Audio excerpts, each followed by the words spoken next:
Was the Finland station in Finland or Petrograd or St. Petersburg? Yeah, whatever. In 1917, was Lenin really that popular? Or was he only a legend in his own mind? These and other questions will be answered right after this.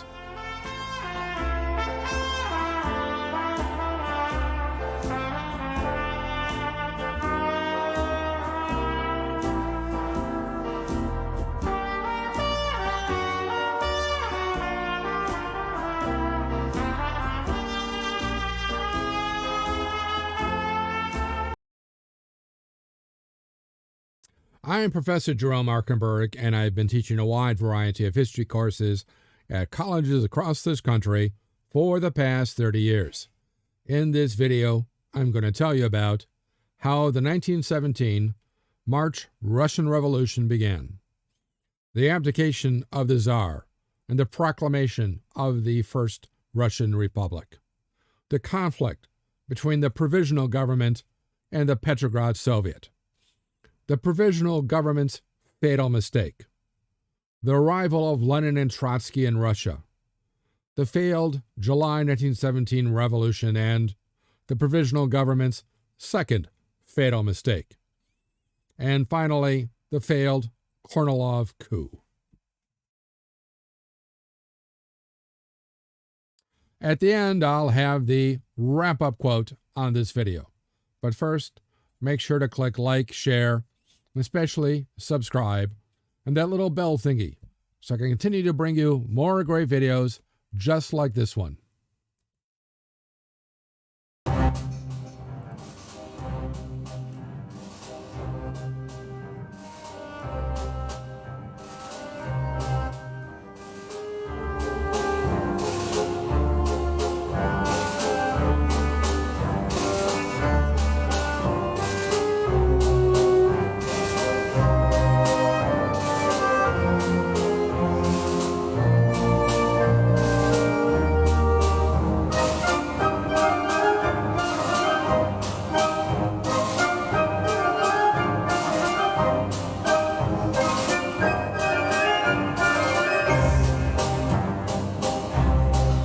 The crisis that led to the March Revolution was Russian defeat in World War I.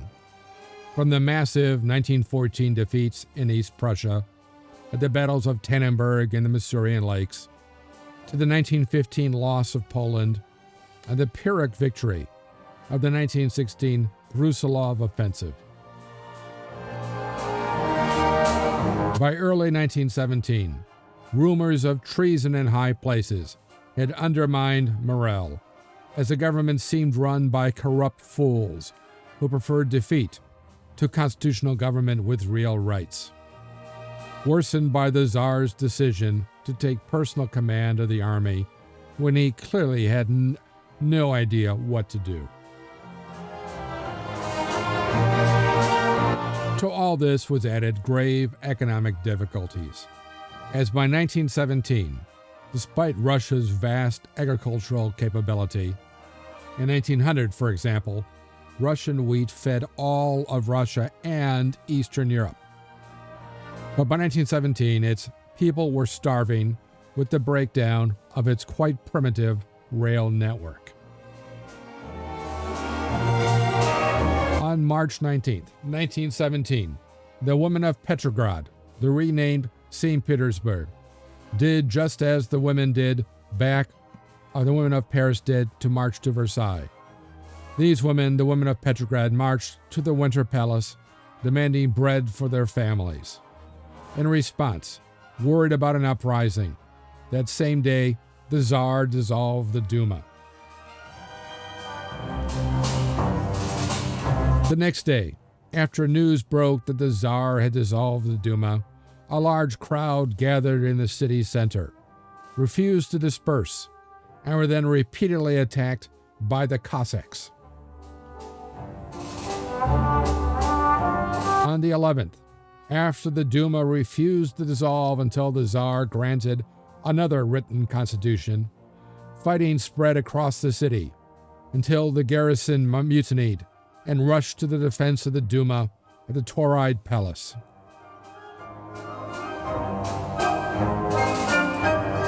Following further fighting the next day, at midnight, the Duma proclaimed that it had overthrown the Tsar's ministers and formed a provisional government to run the country until a constitutional convention could be held and a liberal constitution adopted.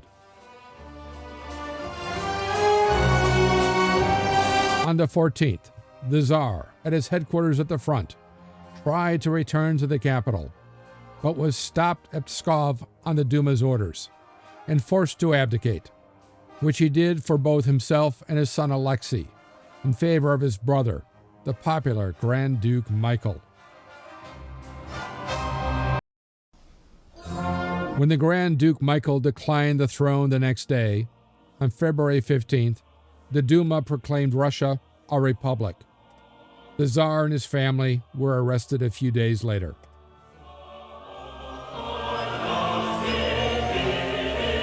The Provisional Government, dominated by Octobrists and cadets, had once recognized the independence of Finland, Estonia, and Poland, called for elections to a constituent assembly to write a new constitution, and began discussing far-reaching socioeconomic reforms, while the peasantry and deserting soldiers began looting and seizing private estates in the countryside.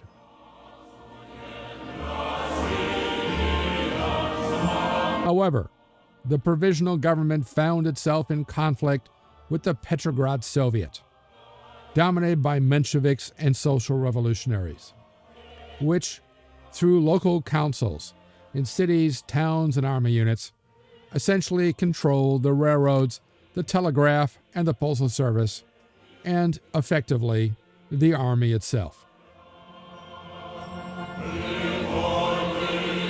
When the Provisional Government, instead of feeding the people, building a strong constitutional state, and dealing with internal threats from radicals like the Bolsheviks, decided to continue their participation in the First World War, it made a fatal mistake.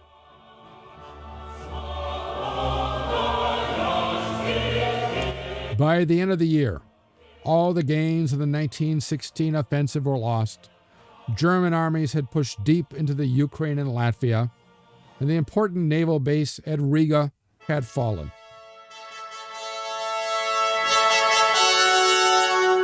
Meanwhile, political prisoners in Siberia and elsewhere, such as John Reed, Emma Goldman, and Alexander Berkman, were released, and those abroad flocked back to Russia, along with socialists of all kinds from all over the world. One of these exiles, Vladimir Ulyanov, born 1870 and died in 1924, who called himself Lenin, was put on a sealed train by the Germans and sent into Russia via Finland as part of a plan to knock Russia out of the war. This was actually a fatal mistake by the Germans and really, ultimately, for the entire world.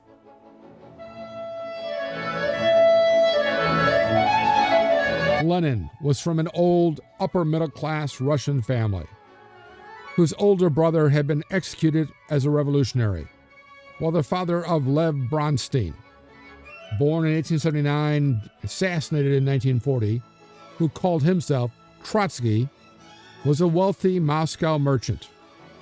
Though Lenin and Trotsky headed different wings of the Social Democrats, Trotsky the Mensheviks, Lenin the Bolsheviks, in early 1917 they made common cause to overthrow the government and put in place a communist regime. As soon as Lenin arrived in Petrograd at the Finland station, he used German funds to set up headquarters in the Smolny Institute, recruit his own Red Guards, and begin issuing popular demands which, he later admitted, he had no intention whatsoever of carrying out.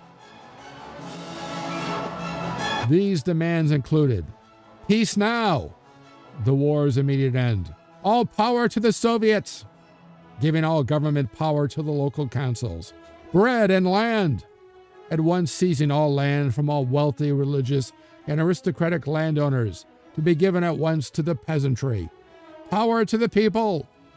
Immediate seizure of all factories, banks, and retail shops in favor of their employees. By July 1917, Lenin thought his lies and propaganda had garnered enough support in the capital to enable him and the Bolsheviks to seize power. And thinking the sailors of the Kronstadt garrison and the Baltic fleet would support him, he ordered his Red Guards to seize the organs of government. But he vastly underestimated his support, and Lenin, Trotsky, and the other top Bolsheviks were arrested.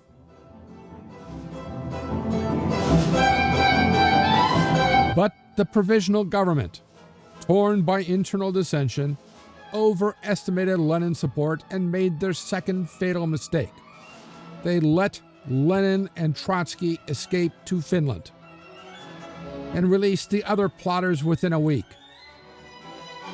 Looking back, in hindsight, really the best thing they could have done was to simply shoot them all at the time, which probably would have saved 60, maybe 100 million lives. Anyway. But the release of Lenin, Trotsky, and the others gave the impression to a war-weary populace that the Bolsheviks were major players, even though they were not.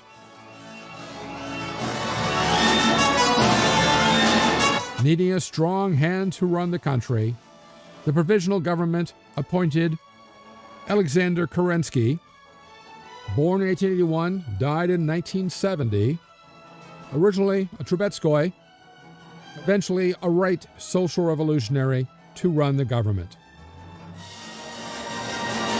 Meanwhile, the Duma was hopelessly deadlocked over whether to continue the war and what kind of reform to enact, while Lenin's propaganda made the Bolsheviks seem the only party able to bring about peace and reform.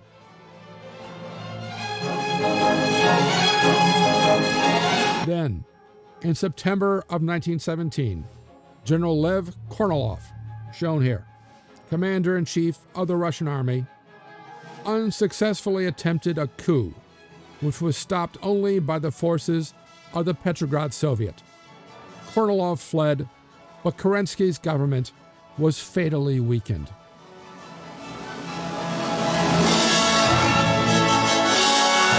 The wrap-up quote. By Monday evening, March 12th, the troops in the capital had passed over to the revolutionaries.